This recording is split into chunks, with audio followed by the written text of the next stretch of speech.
Okei, tähelepanu kõik. Teeme täna selle näidendi kohe algusest peale, sealt esimesest stseenist, aga 3, 2, 1, võta! Elas kord kitseema, kellel oli 7 väikest kitsetalle ja ta armastas neid nagu emad oma lapsed ka armastavad. Ühel päeval pidi kitseema minema metsa toidu järele. Ta kutsus kõik oma lapsed kokku ja ütles: kui ma ära lähen, peate end ise kurja hundi ees kaitsma. Kui teda sisse lasete, sööb ta teid ära. Ta maskeerib end tihti. Te ära tunnete ta mustade karvaste käppade järgi ja emade hääle järgi.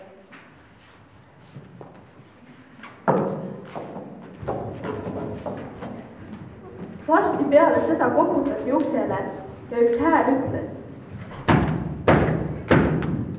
tere, kallid lapsed!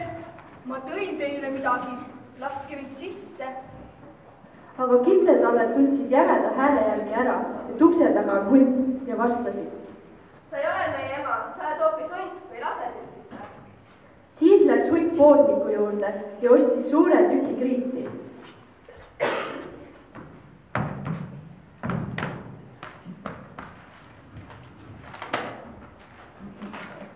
Ta neelas selle alla ja tema hääl muutus peeneks. Seejärel läks ta uuesti kitsetallede juurde, koputas uksele ja ütles: tere, armsad lapsukesed! Ma tõin teile midagi kaasa, laske mind uksest sisse! Aga aknast nägid kitsetalled hundi musta käppa ja hüüdsid: sa ei ole me ema, sul mustad karvased käed, sa oled hunt. Siis jooksis hunt pagari juurde ja käskis määrida oma käpad taitmega kokku.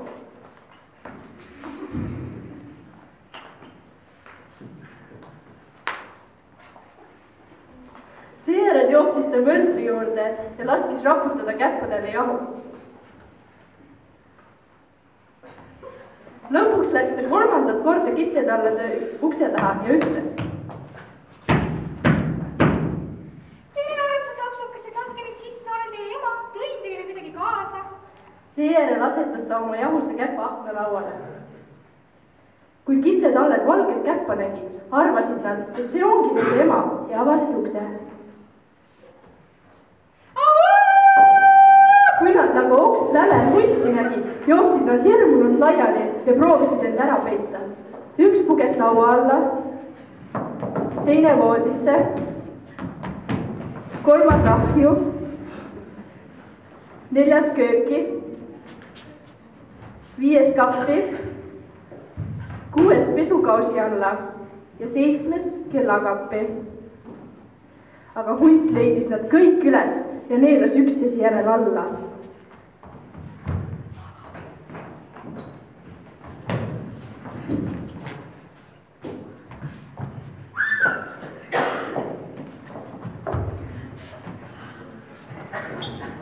Ainult kõige väiksemad, seda, kes oli peidus kellakapis, ta ei leidnud. Varsti peale seda tuli kitseema koju. Kuidas ta küll kohkus, kui ta nägi maja ust pärane lahti. Lauad ja toolid olid ümber paisatud, pesukaus kildudeks, tekid ja padjad olid voodist välja tiritud. Ta otsis lapsi, aga ei leidnud ühtegi. Ta hüüdis kõiki nimepidi ja kui ta jõudis kõige noorema kitsetalle nimeni, vastas üks peenike hääl. Ma olen siin, kellakapi! Siis aitas ema kitsekesel välja ronida. Nüüd too jutustas talle, mis on juhtunud. Nad läksid üheskoos välja aasale ja nägid seal hunti magamas. Nad silmitsesid teda igast küljest. Järsku märkas kitseema, et hundi kõhus miski liigutas.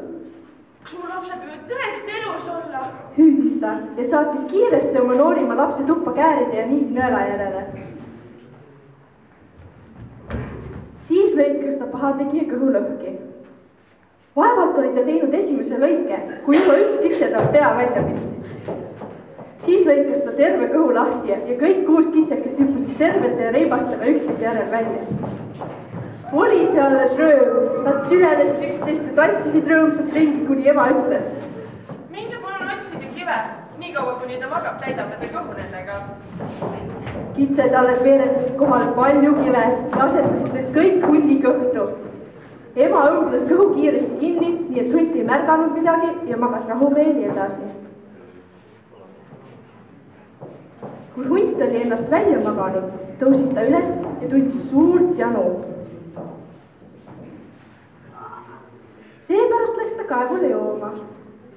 Kui ta aga üle kaevurokku kummardas, tiris raske munakive täis kõhta vette ja hunt uppus ära.